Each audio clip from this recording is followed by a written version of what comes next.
सच्चे संतों के मिलने से हमारा निश्चित परमार्थ मार्ग पुष्ट होता है और आवागमन से हम मुक्त होते हैं। पर यदि हमें सच्चे संत ना मिले तो क्या उपाय है कि हमारा मार्ग पुष्ट हो? तो कह रहे भक्त नामावली, संतों की नामावली का गायन करें। जैसे अपने यहाँ नामावली का गायन होता है, इससे संतों की कृपा प्राप्त होती है। सिद्ध संतों का स्मरण, उनका नाम, हरि को निज यसते अधिक भक्तन यस पर प्यार, याते ये माला रचि करि ध्रुव कंठ सिंगार। भक्तन की नामावली जो करी है चितलाए, ताके भक्ति बढ़े घनी अरु हरि होय सहाय। अजहु सोच विचार के गहि भक्तन पद ओट, हरि कृपालु सब पाछली क्षमि है तेरी खोट। आज भी सोच विचार लो कि तुम्हारे में क्या सामर्थ्य है। यदि भक्तों का चरण आश्रय ले लिया तो भगवान तुम्हारी सारी गलतियां माफ कर देंगे और आपकी भक्ति घनीभूत हो जाएगी। काम क्रोध आदि का प्रवेश नहीं होगा भक्ति में, यदि रोज भक्त नामावली का गायन स्मरण पूर्वक किया जाए। मन कहीं और ऐसे गाने ध्यान पूर्वक एक एक भक्त का स्मरण करते हुए यदि भक्त नामावली का गान हो तो सच्चे संतों के मिलन जैसा ही कार्य वो कर देंगे। आजकल लोग प्रायः संत महात्माओं की निंदा करते हैं। इसका कारण क्या है? जो विषयासक्त हैं, जो कामनाग्रस्त हैं, जो अज्ञान विमोहित हैं, वो अपनी मंद बुद्धि की कसौटी पर संतों को कसा करते हैं। उनकी मंद बुद्धि होती है, वो अपनी बुद्धि के अनुसार वो संतों और महापुरुषों को पहचानने के लिए सामर्थ्य है नहीं, इसलिए वो बाहरी बातों को लेकर के संत महात्माओं पर दोषारोपण करने लगते हैं और उनकी निंदा करते हैं और अश्रद्धा करके अपना पतन कर लेते हैं। जहां किसी संत महापुरुष की निंदा हुई तो अश्रद्धा हुई तो हमारा पतन हो जाता है। संतों को पहचानने के लिए परम पवित्र निरहंकार रहित भगवत बुद्धि चाहिए। वो भगवत बुद्धि जब हो जाएगी तो खुद आप संत हो गए तो सब आपको संत नजर आएंगे। जब तक खुद संत नहीं हुए तब तक संत को पहचानना बहुत कठिन है। संत सेवा का प्रधान साधना क्या है?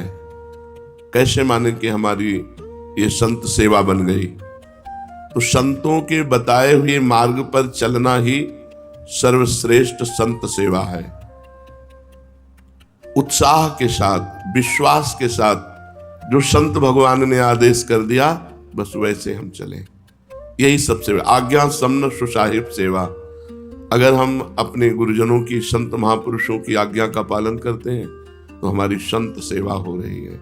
अब वो आज्ञा वो जो दे दे, आप सोहनी लगाओ, आप पोछा लगाओ, आप आरती करो, आप पाठ करो, आप नाम जप करो, आप अमुक, जो प्रभु आज्ञा जेहिका जस आई, सो तेहि भांति रहे सुख लाई।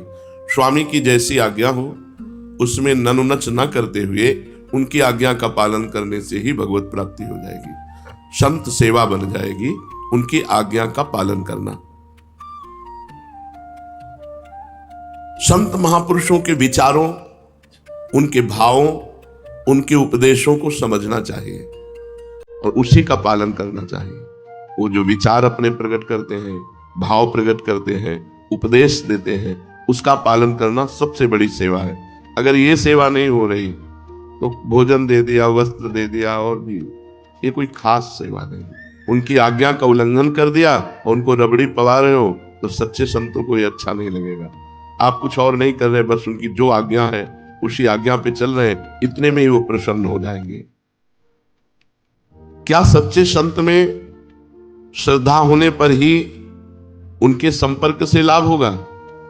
पहली बात तो सच्चे संत का मिलना बड़ा दुर्लभ है। गीता में भगवान कहते हैं वासुदेवा सर्वमित सा महात्मा सुदुर्लभा। जो पूरे जगत में भगवान वासुदेव को देख रहा है वो महात्मा बड़ा दुर्लभ है। अब बड़ी खींचतानी समाज में चलती है। कोई किसी संप्रदाय के संत की खींचातानी कर रहा है, कोई किसी की कर रहा है, कोई किसी की कर रहा है, और उनकी जिनकी खींचातानी की जा रही उनके पक्ष की उनकी कर रहे हैं। अब दोनों की सुन के लगता है सत्य कौन है? सा महात्मा सुदुर्लभा, जो सब जगह एक भगवान को देखता है। ये ऐचा घसीटी, एक दूसरे की निंदा, कलयुग का बहुत बड़ा प्रभाव बढ़ रहा है। किसी भी प्राणी के अंदर यदि एक बात आ गई कि वो परमात्मा सर्वत्र विराजमान है और वो भजन कर रहा है, तो वासुदेवा सर्वमित सा महात्मा, भगवान उसको महात्मा कहते हैं, सा महात्मा सुदुर्लभा। किसी संत का अनादर किसी संत की वाणी के द्वारा मुझे तो समझ में नहीं आता। भगवान ने संत की परिभाषा बताई है, सा महात्मा वो महात्मा है जो वासुदेवा सर्वमिति। तो हम सबसे प्रार्थना करना चाहते हैं, यदि आप अपना परमार्थ बचाना चाहते हो, भगवान के मार्ग में अग्रसर होना चाहते हो, तो किसी की भी निंदा मत कीजिए। किसी की भी निंदा अगर करोगे तो आपका परमार्थ रुक जाएगा, आपका परमार्थ रुक जाएगा। जो दूसरों का हित कर रहे हैं, जो निर्विकार हैं, हम लोग पाषाण से भी भगवान प्रकट करने वाले हैं। हम सनातन धर्मावलंबी पत्थर से भी भगवान प्रकट कर लेते हैं। तो फिर जिसने हमारे भगवान को भजा, उनकी हम चरण वंदना क्यों नहीं करते? जो भगवान को भजे, भगवान को हमारा सर झुकना चाहिए।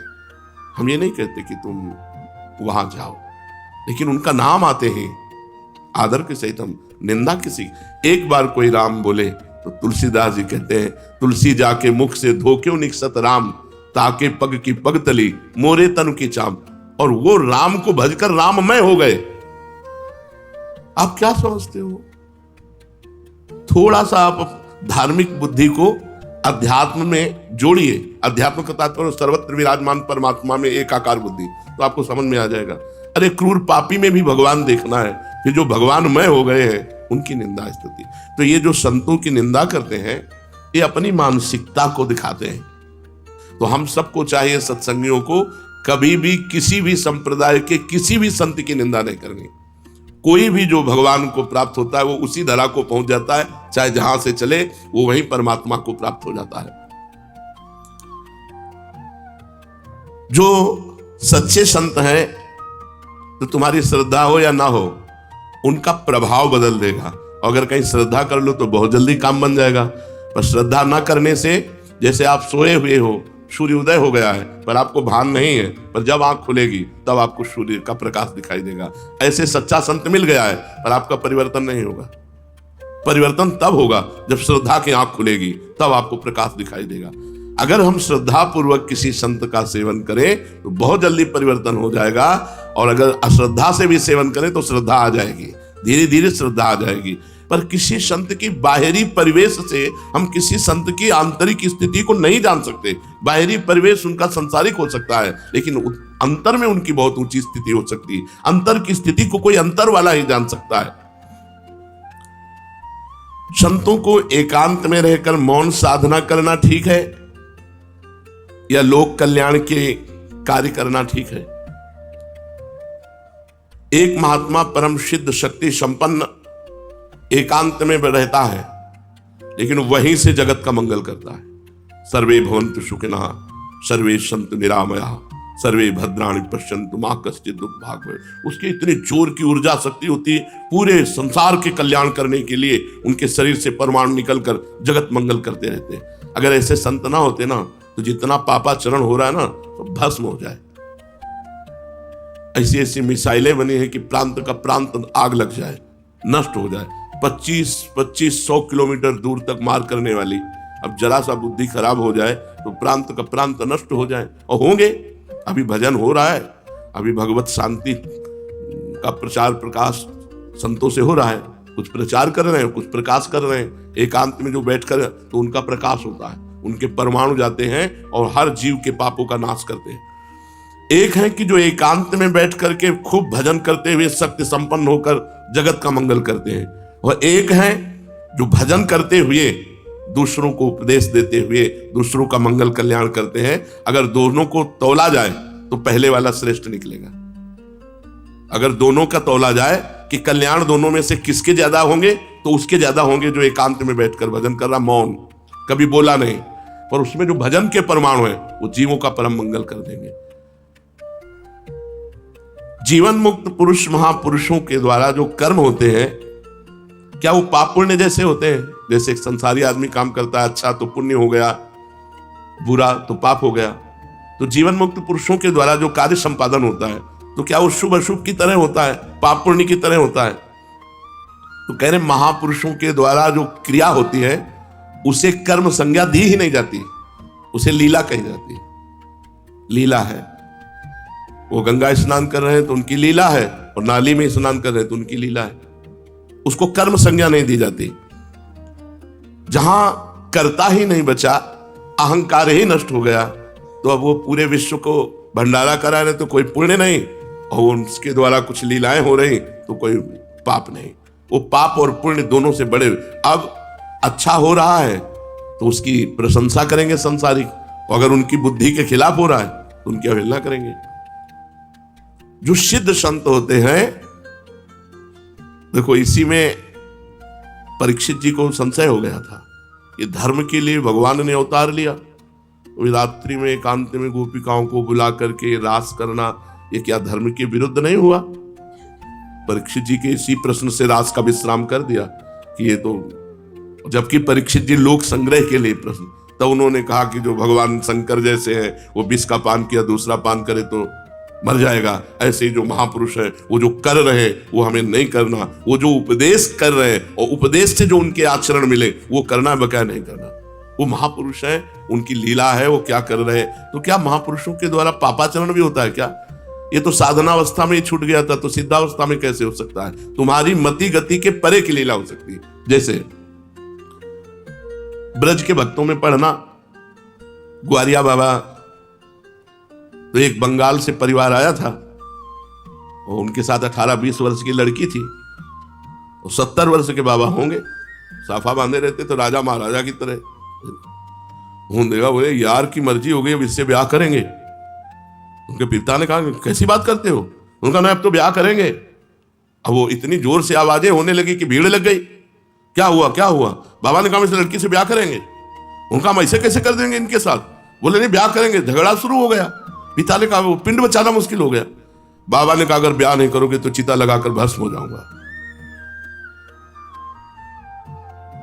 उसने कहा तुम मर भले जाओ, हमारा क्या बिगड़ रहा है, हम ब्याह नहीं करेंगे। तो ऐसा थोड़ी अपनी बेटी का ब्याह कर देंगे। बाबा ने चिता लगा ली। ब्रजवासियों ने कहा हाथ जोड़ के कहता हूं तुम हां कह दो, अगर ब्याह कर लेंगे तो जो कहोगे वो हम हार जाएंगे। बिल्कुल नहीं होगा ब्याह, तुम हां केवल कह दो। उसको बहुत समझाया, बंगाल से आया था। तो उसने कहा बाबा ब्याह कर लो, हम राजी हो गए। बोले अच्छा चलो चिता में नहीं बैठेंगे। यार की मर्जी नहीं है, नहीं ब्याह नहीं करेंगे। और चल दिए। अब आप बताओ क्या सोचोगे आप? तो सिद्ध पुरुषों की कुछ ऐसी लीलाएं होती हैं जिनको समझ पाना बहुत कठिन होता है, बहुत कठिन होता है। हम तो बस उनके चरणों में नमस्कार करें कि उनके प्रति कहीं अपराध न बन जाए। तो संतों की कुछ ऐसी क्रियाएं होती हैं जो हमारी मानवीय धरा से ऊपर होती है, वो बालवत होती है, बिल्कुल निष्पाप होती है, निष्कलंक होती है। ऐसा नहीं है कि कहीं पाप कर्म बन जाए, पर उनकी क्रियाएं ऐसी होती है जो करता नहीं है, वो भगवान की एक वृत्ति जैसी उदय होती है। हमने देखा है ऐसे सिद्ध महापुरुषों के दर्शन में गंगा किनारे एक से एक, उनको मस्त राम कहते हैं। कोई उनसे चारा कटवा रहा है, कोई उनसे पिसना पिसवा रहा है, कोई मसाला पिसवा रहा है। तो एक बहुत पढ़ी लिखी प्रवीण थी, उसने देखा कि ब्रह्मबोध संपन्न महापुरुष है। वो मतलब कपड़ा लत्ता भी धो देते थे। बाबा मस्तराम कपड़ा, बच्चों जैसा उनका स्वभाव। वो मिले तो आप ऐसा लगेगा कि हजारों बार मिल चुके हैं। इतने परमाणु प्रेम के, इतने गले लग गया। और गुरु भाई आप कैसे? ऐसे तो लगता है हमें जानते हैं क्या? और उनका व्यवहार ही ऐसा था, वो भगवत स्वरूप। तो उसने फिर उनके सामने कार्य रखा कि ऐसे संत से यदि संतान उत्पन्न हो तो जगत पूज्य। तो उन्होंने कहा कि देवी मस्त राम की मस्ती एक सीमा तक रहती है। चल रही, वो समझ रहे थे कि बावरे हैं, तो उनका देवी मस्त राम की मस्ती एक सीमा तक रहती है, और घर के बाहर निकल गए। उन्होंने खुद संतों से अपनी बात बताई। तो कुछ संत ऐसे होते हैं जो सीमा से ऊपर होते हैं, हमारी बौद्धिक धरा से। हमें किसी की निंदा नहीं करनी,